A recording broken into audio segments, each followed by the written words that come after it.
저 이 문제는 처음 보는 문제라 못 풀어요. 안 배운 문제라 못 풀어요. 라는 말을 한 적이 있는 학생이라면 중학교 수학 매번 90점 이상 나오던 학생도 고등학교 가면 바로 중하위권으로 떨어져요. 지금은 남 얘기 같으시죠? 하지만 통계적으로 대부분의 학생들은 진짜 이렇게 돼요. 그래서 제가 오늘 소개해드릴 문제집 공부법은 유형별로 문제 푸는 방법을 외우는 것이 아니라 문제집에서 개념을 온전히 흡수하는 공부법이라서 이대로만 하면 처음 보는 문제도 풀어낼 수 있게 되고 고등학교 가서도 계속 1등급 유지할 수 있어요. 문제집 딱 한 번만 공부해도 10회도 공부한 효과가 나오는 방법, 쌤만 공부했을 뿐인데 블랙라벨이랑 A급 수학 문제까지 풀어낼 수 있는 방법 지금부터 싹 다 알려드릴 테니 필기할 종이 딱 한 장만 준비해주시고 이 영상을 단 1초도 놓치지 마세요.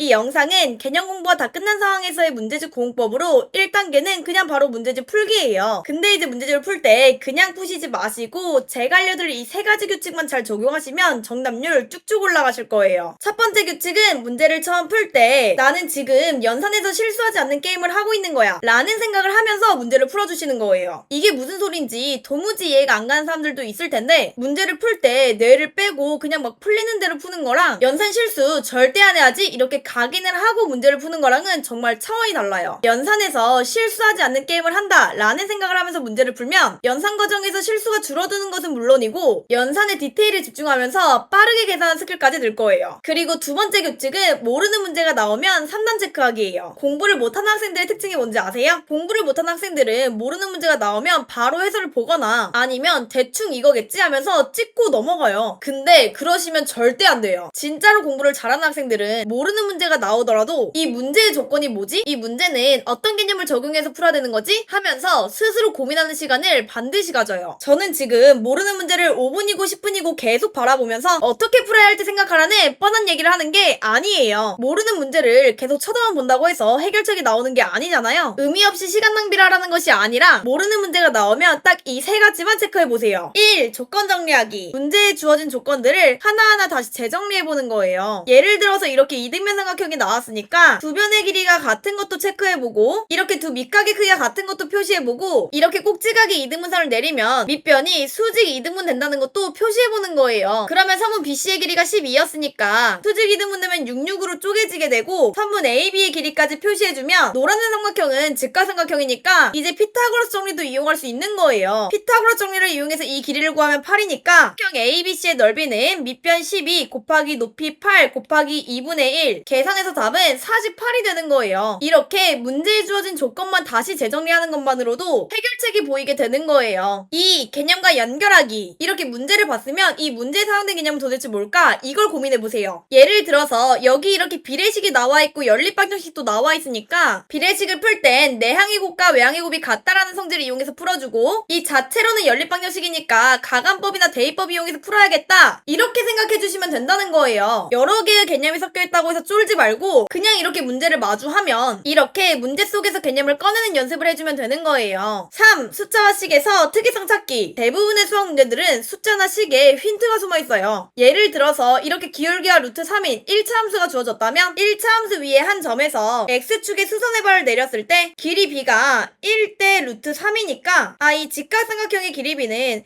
1대 루트 3대 2가 되는 거고 이 직각삼각형의 세 각은 특수각인 30도, 60도, 90도구나. 그러니까 이 1차 함수가 x축과 이루는 각은 60도가 답이 되겠지? 이렇게 모르는 문제가 나왔을 땐 3단 체크를 해보면 되는 거예요. 그러면 몰랐던 문제들도 대부분은 풀리게 될 거예요. 근데 이렇게 3단 체크를 다 했는데도 모르겠다면 더 이상 시간 낭비하지 마시고 별표 치고 넘어가 주세요. 그리고 세 번째 규칙은 채점 호흡을 짧게 가져가는 거예요. 제가 8년째 학생들 지도하면서 정말 많은 학생들을 봐왔는데요. 정말 생각보다 많은 학생들이 채점을 제대로 하지 않아요. 문제집을 6장 넘게 풀 때까지 채점을 안 하는 학생들도 있고 더 심각한 경우는 채점을 아예 안 하는 학생들도 있더라고요. 이렇게 채점을 아예 안 하는 건 정말 최악이고 문제집을 6장 이상씩 풀고 채점하는 것도 사실 별로 좋지 않아요. 만약 문제집의 정답률이 80% 정도 나오는 평이한 수준의 문제집이라면 딱 한 장 정도만 풀고 채점하는 것을 추천드려요. 아니면 만약 문제집이 더 어려워서 정답률이 80%보다 더 떨어진다면 페이지마다 채점하는 거 추천드리고 조금 더 어렵다면 유형서의 한 줄인 3-4문제 정도 풀고 채점하는 거 추천드려요. 아니면 정말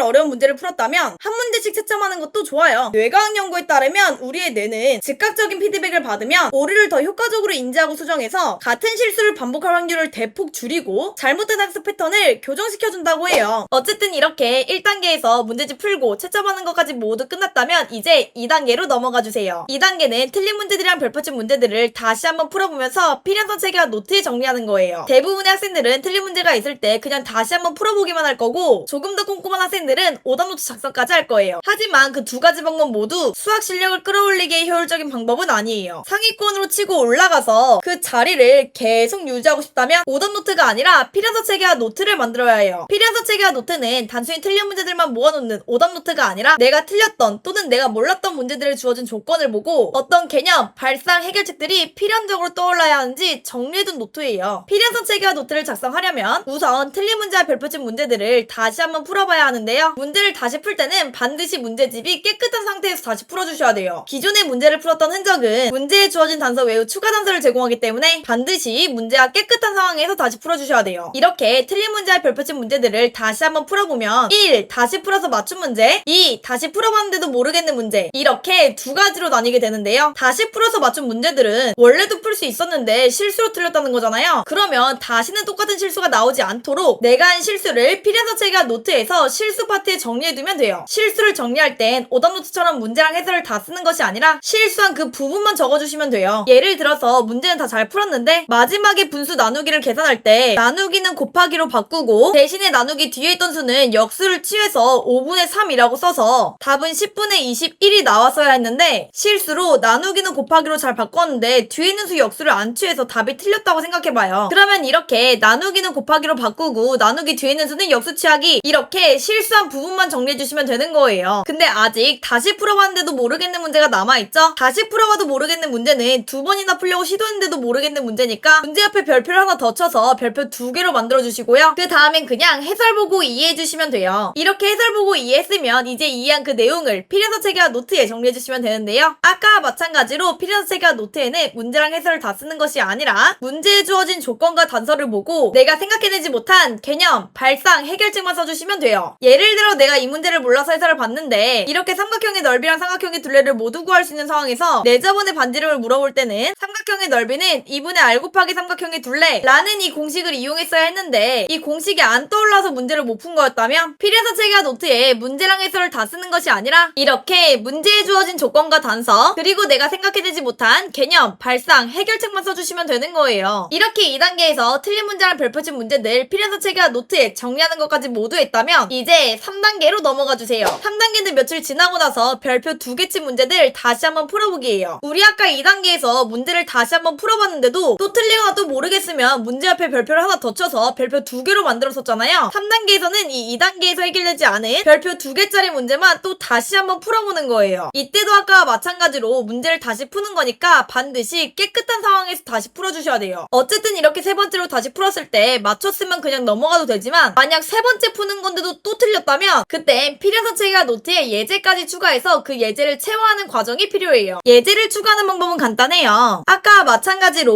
오답노트처럼 문제랑 해설 다 쓸 필요 없고 이렇게 핵심 단서와 풀이 과정을 간결하게 요약해서 정리하면 돼요. 자, 이렇게 틀린 문제들을 다 정리하면 필연서 체계와 노트가 완성이 된 건데요. 이렇게 필연서 체계와 노트를 다 만들었다고 해서 여기에 정리한 내용들이 저절로 외워지는 건 아니잖아요. 그래서 우리는 이 노트를 주기적으로 복습하고 테스트하는 과정이 반드시 필요해요. 이렇게 종이를 점선대로 접어서 1번은 보고 2번은 가린 채로 2번에 들어갈 내용을 테스트해주면 되고 마찬가지로 3번은 보고 4번은 가린 채로 4번에 들어갈 내용을 테스트해주면 되는 거예요. 이 방법을 이용하면 남들이 문제집 전체를 다시 보는 동안 우리는 우리가 필요한 부분만 계속 복습하면서 점수를 극대화시킬 수 있는 거예요. 다시 말해서 이 방법대로 공부해주시면 더 이상 똑같은 문제집으로 2회독, 3회독 할 필요가 없다는 거예요. 남들이 똑같은 문제집 2회독, 3회독 할 때 우리는 이 필연성 체계와 노트만 10회독 하면서 우리의 약점만 집중적으로 파고들면 되고 그 성과는 압도적일 거예요. 사실 이 필연성 체계와 공부법은 수학의 필연성 서하쌤의 공부법을 참고해서 만들었는데요. 서하쌤은 저와 같은 온라인 업체에 소속된 수능수학, 고등수학 강사분이세요. 근데 서하쌤은 이 위력한 필연성 체계와 공부법으로 수능수학과 고등수학만 하다 보니 제가 현재 지도하고 있는 중1부터 고1 학생들 그리고 또 앞으로 지도 의도하게 될 학생들도 이 필연성 체계화 공부법을 알았으면 좋겠어서 서아쌤께 허락을 받고 중1부터 고1 대상으로 필연성 체계화 수업을 개강하게 됐어요. 저는 이 필연성 체계화 공부법으로 서아쌤과 함께 학생들이 이 공부법을 통해 어떻게 지식을 습득하게 되는지 연구했고 그 체계 또한 완벽하게 익혀서 이렇게 필연성 체계화 강의를 오픈하게 됐는데요. 최근에는 어떤 분이 이 필연성 체계화 수업 이름과 그 수업 방식을 허락도 없이 어설프게 따라해서 유튜브에 올린 사람이 있었어요. 근데 이 필연성 체계화 공부법은 선생이 먼저 그 효과와 방법을 제대로 알아야지만 학생들에게도 제대로 적용시킬 수 있기 때문에 지금 이 영상을 보고 계신 여러분들은 그런 곳에서 시간이든 돈이든 낭비하지 않으셨으면 좋겠어요. 어쨌든 이러한 공부법으로 진행이 되는 필연성 체계화 수업은 고정 댓글에 있는 저희 홈페이지에서 신청이 가능하고요. 수업 방식은 시간이 맞는 학생들은 라이브로 들을 수도 있고 시간이 안 맞거나 녹화 강의가 더 편한 학생들은 녹화 강의로도 들을 수 있어요. 이러한 필연성 체계화 수업은 주 2회 4주 수업으로 총 8번의 강의로 이루어져 있고 이 8번의 수업만 충실하게 따라오시면 쌤만 풀었을 뿐인데 블랙라벨이랑 A급상 문제까지 풀리는 기적을 맛볼 거예요. 수업에 관한 상담을 원하신다면 고정 댓글에 있는 수학퀴즈인생 카카오톡 채널로 상담 요청해주시면 되고요. 만약 이 영상에서 설명한 필연성 체계화 공부법 정리본이 받고 싶다면 댓글에 필요한 이유 적어주시고 고정 댓글에 있는 수학퀴즈인생 카카오톡 채널에 댓글 캡처해서 보내주세요. 필연성 체계화 공부법 정리본 보내드릴게요. 그럼 저희는 정규 수업에서 만나요. 안녕.